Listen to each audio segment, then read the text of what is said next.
then. Hey, how you all going? It's Jai, that Aussie metal guy here with crank.com and with that metalstation.com. And today, wherever you are in the world, is with great pleasure that I'm getting to have a chat with Lindsay Schoolcraft, definitely an artist that needs no introduction, whose latest song and film clip, Twin Flame, came out about 3 hours ago. Lindsay, cheers for joining me. Thanks so much for finally having me. As I was saying just for the intro there, it's an absolute pleasure. I got to have a chat with Sarah last year. I've had a chat with her. I think our guy with just about every artist you've worked with over the last year. Really, really cool to chat with you. That Twin Flame film clip, though, we'll get into that first. That is a really, really cool song and film clip. Can you tell me all about that, including the working with the Patreon and that as well? Yeah, so I started a Patreon last spring. It was May, relaunched, and it went over really well. I've been like 80 people strong the whole time.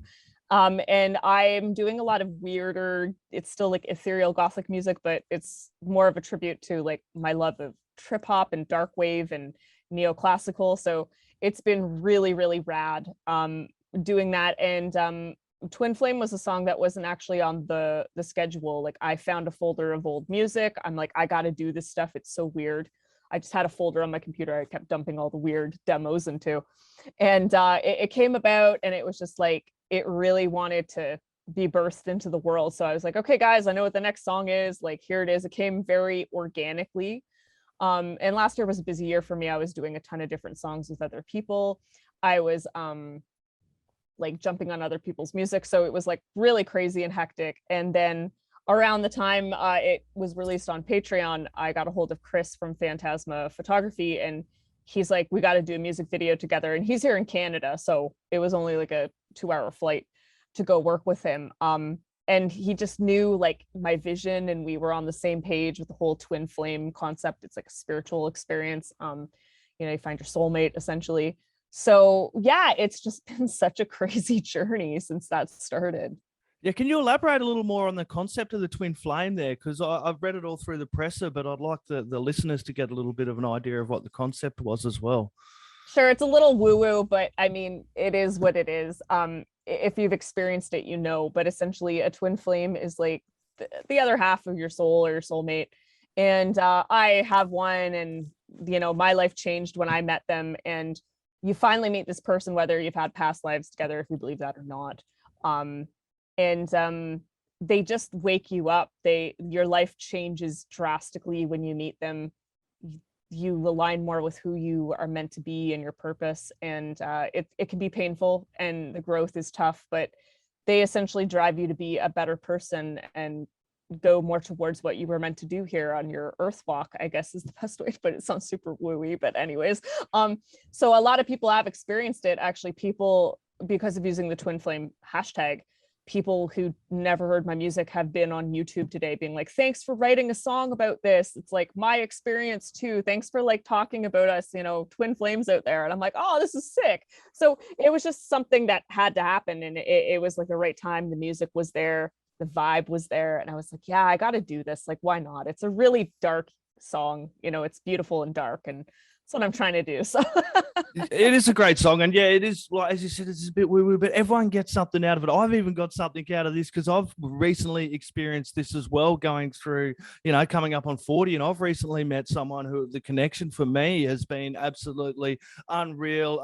So many things that we connect on, including the music, which for me has been a real awakening process for me, and has motivated and driven me more to kind of work as well. So I believe a lot of people can get a lot out of that, and it's good to see these comments people putting on there about the twin flame as well. So I did want to mention about that concept of it. I'm happy for you. It's wonderful. So the whole process working with the Patreon and working with your patrons and that, what was that like? Because it would have been a little bit more disciplined, because you can't kind of sit at home and go, okay, then let's lay out this music. You kind of got to bring the listeners along with the journey with you as well. Right.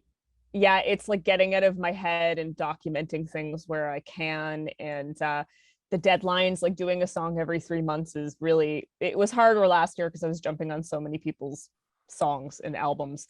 But this year I've kind of tied that up, and now the end is nigh.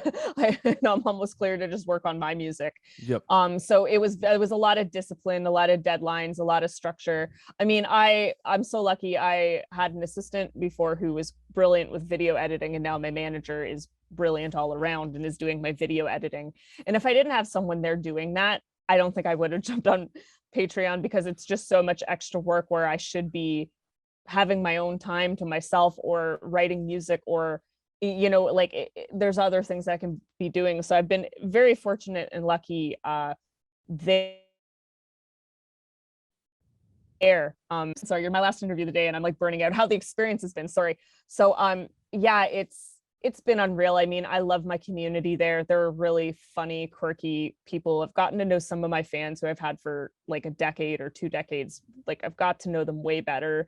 They like being involved. They like being a part of it. Some of them love being on the live stuff. Some of them are silent observers, and that's like totally fine too. The Discord is fun. It's kind of like being back on a message board.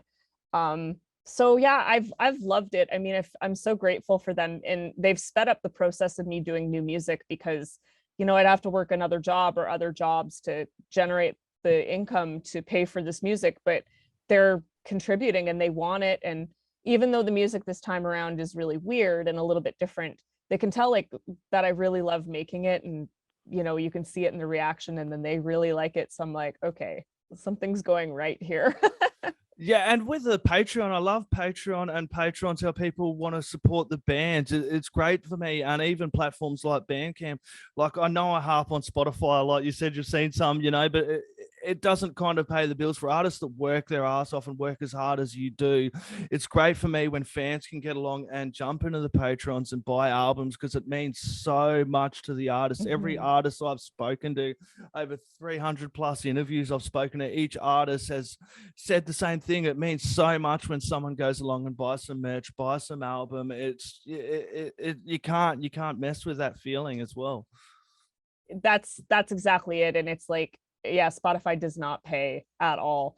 And when you get that support, I think it's so important. And I like that fans are waking up to that, and they know now, like, if you don't want your favorite artist to disappear, you got to support them, because like artists also need to know that their art and music is worth something, and it's a value, and they should get paid for what they're putting out into the world. So goes both ways.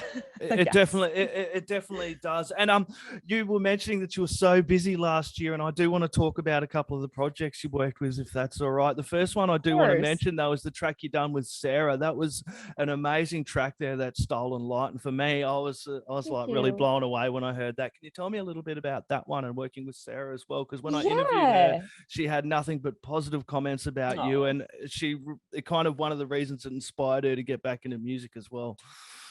Yeah, I didn't, that wasn't my plan. I had left Cradle of Filth, and she got in touch, and we connected and talked. We both experienced not so great things being in the industry, and she had burnout and had some really hard times, and she stopped doing music, and we connected, and we both healed from our friendship, and she's like kind of like my new best friend. We talk all the time. I love her to bits. And through that, I started writing this song based on the conversations we were having, and I sent it to her, and she's like, we've got to do this. And I'm like, okay. It was a ballad. It was a symphonic ballad. It wasn't heavy. We will do something heavy at some point.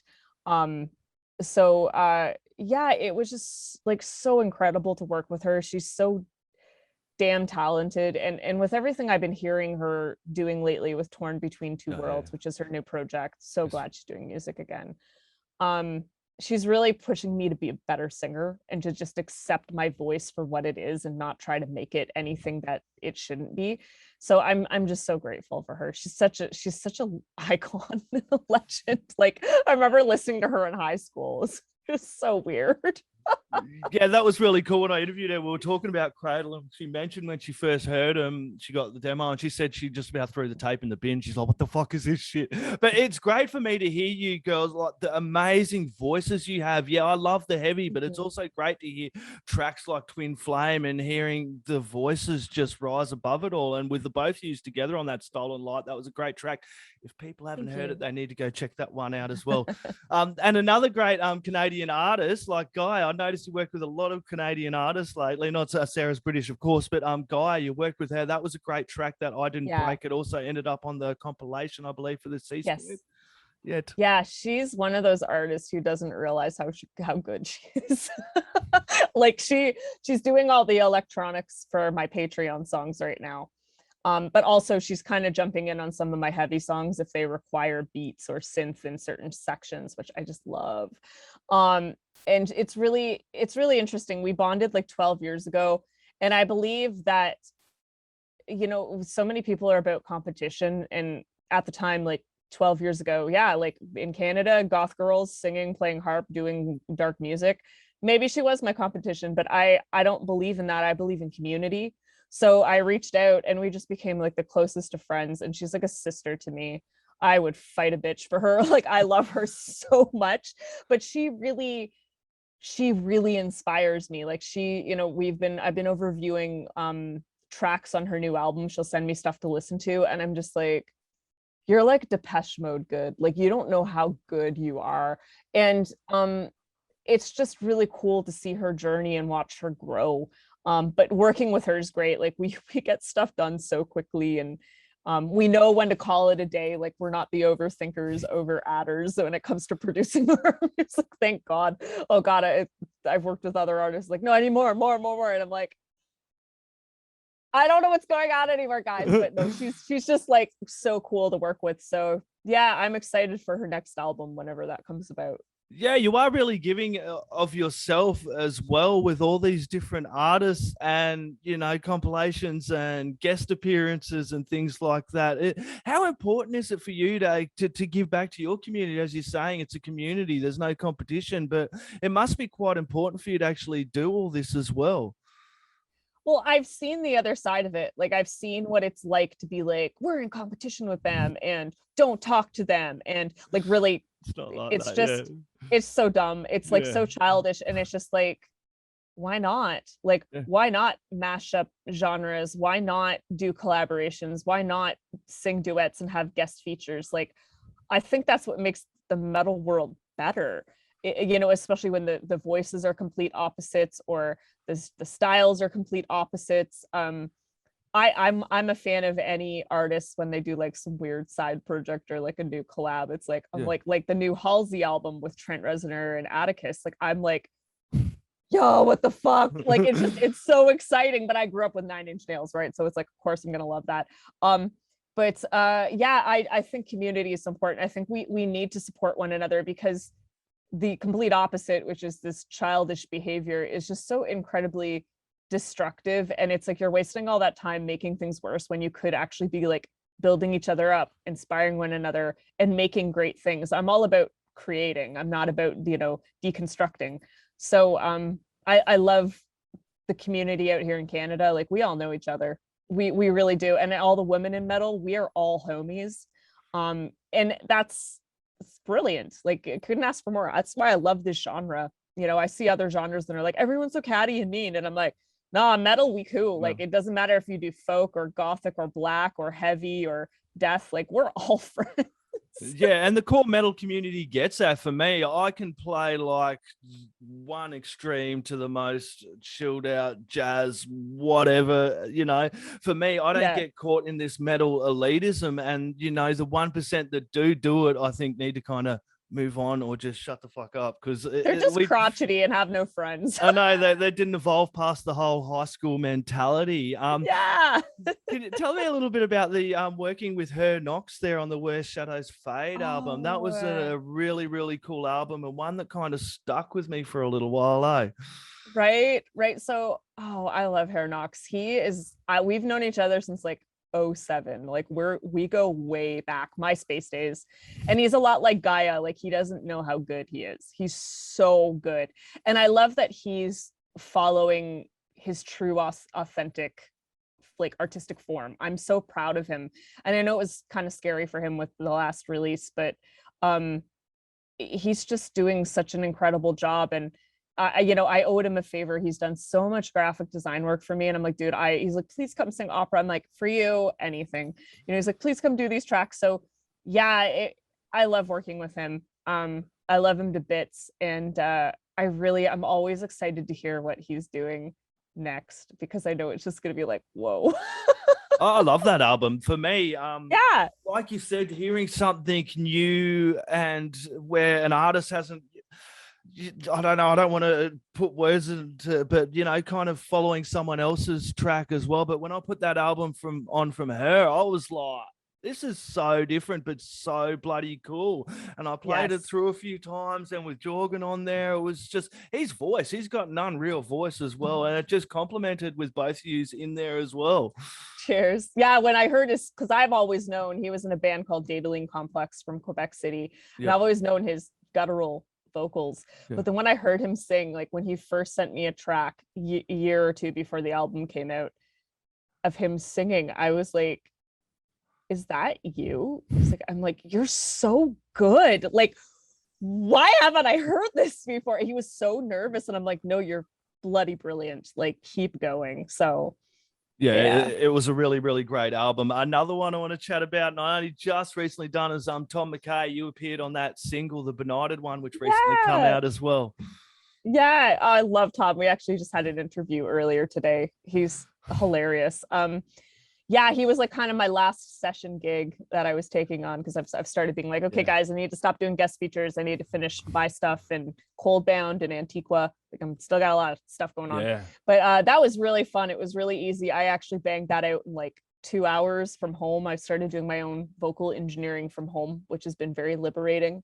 Yeah, when I heard the track, I was like, this is so rad. I'm really proud of him. I know it was a long time coming, and I think he did a really good job. It came out really, really well. And as you mentioned, Cold Bound and Antiqua coming out. Really, really cool stuff. They're still to come in the works, aren't they? Yeah. So with Cold Bound, they're very like a symphonic metal band out of Scandinavia. And Liv Christine was singing on that. Well, she was like the lead singer, but she bowed out. She had other things to do. Yeah. So they called me. They're like, would you be our lead singer? And I'm like, guys, like, I can't. I got to do this Antiqua album, but I'll be like the guest lead singer for one album. So that's a thing, apparently. We'll just make up job titles as we go. So I've been doing that. I'm about halfway through writing it right now, and then I should be hopefully I'll wrap that up by spring. But it's been like, every new thing I take on is such an exciting learning experience. I really love whatever's around the corner, whether it's hard or not. It's like, well, you have to have challenges to get smarter and stronger, so yeah, it's been really cool. so as you were mentioning, it must be really good now to kind of see the horizon on these other projects, as you were saying, get the Antiqua and Cold Bound kind of done, and kind of work on some stuff for yourself. So it's fair to say we got more music coming from you through the year. Yes, yeah, the weird music on Patreon will eventually be released as an album, and then we'll start doing the rock album.